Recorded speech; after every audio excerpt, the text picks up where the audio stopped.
Hi guys, this is Manya and I am back again with a new vlog. अभी तक मेरे face पे खुशी बरकरार है क्योंकि आज का वीडियो है रेज्यूमे के ऊपर। मेरे को 2-3 लोगों ने कमेंट करके पूछा कि आपका सीवी बताओ हमें, आप एक नेक्स्ट वीडियो आपके रेज्यूमे के ऊपर डाल दो। सो मैंने सोचा क्यों नहीं आज मैं एक वीडियो रेज्यूमे के ऊपर बना दूँ कि मेरा कैसा रेज्यूमे है, ताकि आपको उससे हेल्प मिल सके। एंड आज मैंने सोचा था कि मैं बाहर जाके वीडियो शूट करूं, बट बाहर बहुत ज़्यादा ठंडी है और मेरे पास कीज़ भी नहीं है। मैं जिनके यहाँ रह रही हूँ वो लोग बाहर गए हैं एंड अनफॉर्चुनेटली वो लोग दोनों कीज़ ले गए हैं। सो मैं बाहर नहीं जा पाऊँगी, इसीलिए मैंने सोचा घर पे ही वीडियो शूट कर दूँ जो भी है। एंड मैं आपको बाहर का वेदर दिखाती हूँ, एक सेकेंड।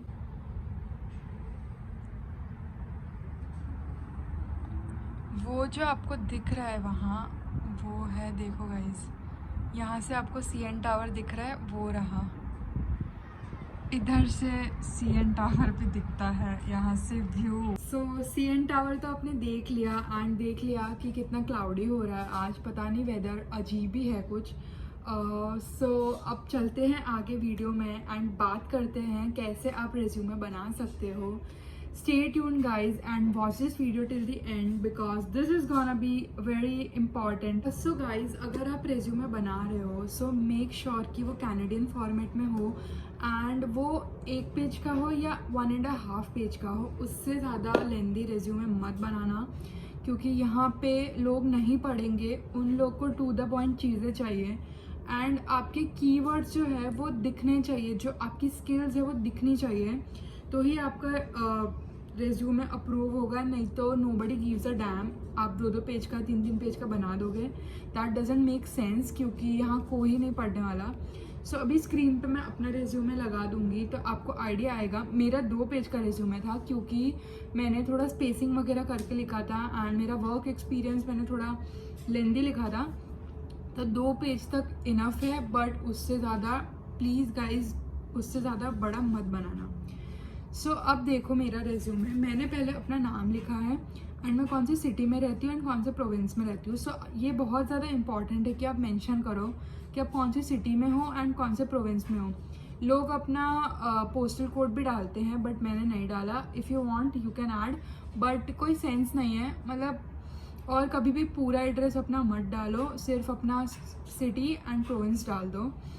देन आपका जीमेल आईडी एंड आपका फ़ोन नंबर, जिससे आपको जो भी कंपनी अगर आपको अप्रोच करना चाहती है तो उनके पास 2 सोर्स हो आपको कांटेक्ट करने के, तो ये दोनों सोर्स बहुत ज़्यादा इंपॉर्टेंट है। आप फ़ोन नंबर तो डालो ही बट जीमेल आईडी अपनी डालो क्योंकि मोस्ट ऑफ दी कंपनीज़ यहाँ प्रेफर करती है कि जीमेल के थ्रू कनेक्ट करें आपसे क्योंकि वो एक प्रोफेशनल वे है एंड जीमेल ही यहाँ पे ज़्यादा लोग प्रेफर करते हैं। सो मेक श्योर करो कि ये हो आपके पास। अब आगे बढ़ते हैं कॉम्पिटेंसीज या आप बोल लो स्किल्स। तो स्किल्स में आपको 5-6 ऐसी स्किल्स डालनी हैं जो आपके पास हो एंड आप ऐसी स्किल्स भी डाल सकते हो जो वो जॉब डिस्क्रिप्शन में लिखी हो, आप थोड़ा उसको मॉडिफाई करके अपनी स्किल्स में डाल सकते हो। जैसे कि मैंने डाली है, एक है ability to build strong customer relationship. So अगर आप यहाँ पार्ट टाइम जॉब्स ढूंढ रहे हो तो यहाँ पे ये एक बेसिक स्किल होनी ही चाहिए। आप में हो ना हो ये डाल दो क्योंकि ये हर जॉब में आप कोई भी डिस्क्रिप्शन पढ़ोगे तो आपको ये मिलेगा ही कि आपको कस्टमर सर्विस स्किल आनी चाहिए। सो ये एक डालो। देन मैंने लिखा है self motivated fast learner with the desire to solve customer needs. So ये भी होना चाहिए क्योंकि अगर आप एज अ सेल्स एसोसिएट कहीं काम करना चाहते हो तो आप में ये क्वालिटी होनी चाहिए कि आप कोई भी कस्टमर की नीड जो है, जो वो डिमांड कर रहा है, वो तुरंत सॉल्व कर सको। सो ये स्किल बहुत ज़्यादा इम्पॉर्टेंट है। देन मैंने डाला है आपके पास कंप्यूटर स्किल्स होनी चाहिए। मैं माइक्रोसॉफ्ट एक्सेल इंडिया से सीख के आई थी क्योंकि मैंने सोचा था इससे कोई अच्छी पोजीशन पे जॉब मिल सकती है एंड ये सीख के आओ क्योंकि बहुत काम आएगा यहाँ पे एक्सेल। क्योंकि मेरे कोर्स में भी स्टैटिस्टिक्स एक सब्जेक्ट है एंड उसमें भी हमको एक्सेल मैंडेटरी है, मतलब वो सिखाएंगे वो तो कोर्स में ही, बट अगर मुझे आता है सो कितना बेनिफिट मिलेगा मुझे उसमें। देन आपको एक स्किल आप ये डाल सकते हो कि strong time management and organisation skill. Organisation skill आप में होनी चाहिए एंड टाइम मैनेजमेंट तो होना ही चाहिए, क्योंकि ये कोई भी जॉब डिस्क्रिप्शन में आपको मिलेगा ही, तो ये भी ऐड करना है।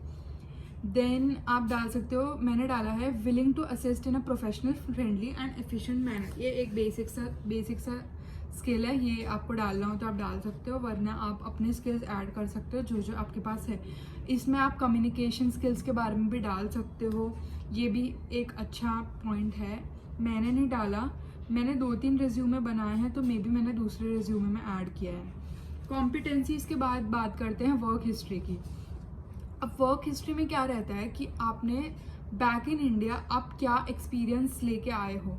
आई नो बहुत सारे बच्चे 12th के बाद आते हैं, बहुत सारे बच्चे बैचलर्स तुरंत ख़त्म करके आते हैं, सो उनके पास स्किल्स नहीं रहती, तो वो लोग ये पूछते हैं कि हम वो अब स्किल्स में कुछ तो डालना पड़ेगा, क्योंकि विदाउट स्किल्स यहाँ आपको कोई प्रेफर भी नहीं करेगा, आपका रिज्यूमे कोई देखना ही नहीं चाहेगा, क्योंकि बोलेगा इस बंदे के पास स्किल्स ही नहीं है तो हम इसको हायर करके क्या करें, क्योंकि फिर उसको फुल्ली उनको ट्रेन करना पड़ेगा एंड सब सिखाना पड़ेगा।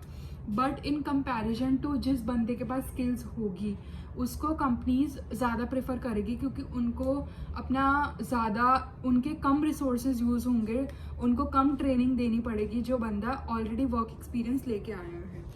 सो मैंने अपने वर्क एक्सपीरियंस में डाला था, मैंने एक कंपनी में as a junior accountant internship की थी, तो मैंने वो ऐड किया था एंड रियली में मैंने की थी, ये मैंने फालतू में ऐसे ऐड नहीं कर दिया। तो मैंने ये वर्क एक्सपीरियंस में डाला है। एंड मैं इंडिया में एक स्मॉल बिजनेस चलाती थी, मैंने इसके बारे में कभी यूट्यूब पे बात नहीं की है। मेरा पेज भी है इंस्टाग्राम पे mania_artist, so you guys can check it out.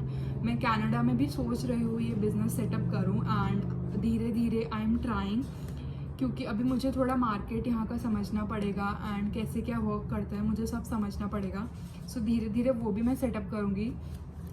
तो ये मेरा एक बहुत स्ट्रॉन्ग पॉइंट है एंड अभी मैं सिलेक्ट हुई हूँ तो उनको भी ये पॉइंट बहुत ज़्यादा पसंद आया था, क्योंकि मैंने ये अपना एक्सपीरियंस डाला था स्मॉल बिजनेस का, क्योंकि रेयरली कोई डालता है ये सब। सो वो जो मैनेजर थी वहाँ की वो बहुत ज़्यादा इम्प्रेस हुई थी एंड उसने मेरा पेज भी चेकआउट किया था, सो उसने मेरे को बताया ये इंटरव्यू के टाइम पे। सो ये मेरे लिए एक प्लस पॉइंट था। सो अगर आपके पास भी ऐसी स्किल है, आप भी अगर आप बेकिंग करते हो, आप हेयर स्टाइलिस्ट हो, आपने कहीं काम किया हो, तो जो भी आपने किया हो सब कुछ डाल दो, डजेंट मैटर कौन सी फील्ड में है, बट वर्क एक्सपीरियंस आपको अगर इसमें रहेगा तो बहुत हेल्पफुल हो जाएगा।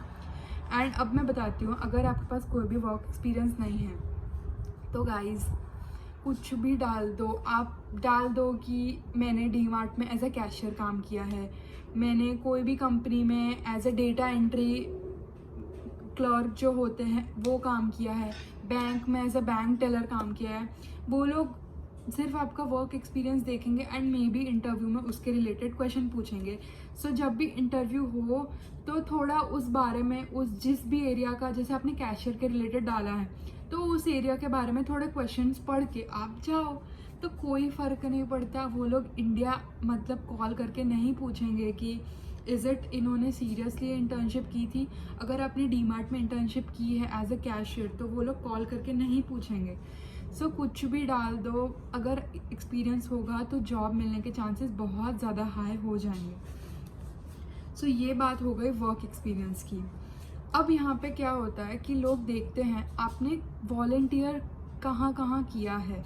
सो वॉलंटियर सर्विसेज भी यहाँ बहुत ज़्यादा मैटर करती है, कंपनीज देखती है कि इन्होंने कहाँ कहाँ वॉलंटियर किया है एंड ये एक प्लस पॉइंट भी है, वो दिखाता है आपकी पर्सनालिटी कैसी है। सो मैंने भी इसमें से 1-2 चीज़ें की थी तो मैंने अपने रेज्यूमे में डाल दी, ताकि इससे एक गुड इम्प्रेशन पड़े मैनेजर पे जो मेरा इंटरव्यू लेगा। एंड इसके बाद आपको अपना एजुकेशन बताना है कि आपने कहाँ से अपना हाई स्कूल तो अगर 12th के बाद आ रहे हो तो हाई स्कूल का डाल दो, एंड अगर कॉलेज के बाद आ रहे हो, बैचलर्स के बाद आ रहे हो तो बैचलर्स का वो एजुकेशन में डाल दो। ये मैंने डाला था एंड मैं यहाँ क्या पढ़ने वाली थी, कौन सा कोर्स था मेरा, कौन सा कॉलेज था, ये भी मैंने ऐड कर दिया था। एंड एक बात मैं बताना भूल गई आपको, अगर आप वर्क एक्सपीरियंस में डाल रहे हो, जैसे मैंने डाला है बिजनेस का एंड मैंने डाला है जूनियर अकाउंटेंट का, तो उसमें आप ये याद रखो कि आपने कब से कब तक, आई मीन टाइम पीरियड, कितने टाइम पीरियड के लिए आपने वहाँ काम किया है। सो ये बहुत मैटर करता है, आप टाइम पीरियड ऐड करो, क्योंकि उससे पता चलता है कि आपने कितने साल तक एक कंपनी में काम किया है, और उससे आपके स्किल्स भी पता चलते हैं। सो वर्क एक्सपीरियंस हो गया, एजुकेशन हो गया, और वॉलंटियर सर्विसेज भी हो गई। सो गाइस इतना ही रेज्यूमे में रखना है, एंड लास्ट में आप अपनी अवेलेबिलिटी भी लिख सकते हो कि आप कौन कौन से दिन अवेलेबल हो। सो ये था पूरा रेज्यूमे के रिलेटेड। आई होप कि आपको समझ आया हो कैसे बनाना है एंड कैसे क्या करना है। कोई रॉकेट साइंस नहीं है, बहुत इजी है रेज्यूमे बनाना। आजकल तो मतलब रेज्यूमे के टेम्पलेट्स भी इजीली अवेलेबल होते हैं, तो आप कोई भी टेम्पलेट डाउनलोड करके उसमें एडिटिंग करके अपना डाल सकते हो।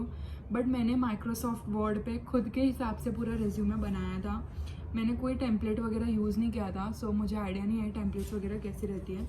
और आजकल तो कैनवा पे भी हर फॉर्मेट के रेज्यूमे होते हो, तो आप कैनवा से भी एडिटिंग कर सकते हो। बस यही था गाइस पूरा वीडियो रेज्यूमे के रिलेटेड। आई होप आपके सारे डाउट्स क्लियर हुए हो, आपको क्या क्या ऐड करना चाहिए, क्या नहीं करना चाहिए, आपको पता चला हो, कितने पेजेस के रेज्यूमे होने चाहिए वो भी पता चला हो। So thank you so much for watching this video guys. I hope this was helpful for you, and if you have any doubt please comment करो, मैं बहुत खुशी खुशी आपके डाउट सॉल्व कर दूँगी। Do like this video, share it with your friends who all are planning to come to Canada.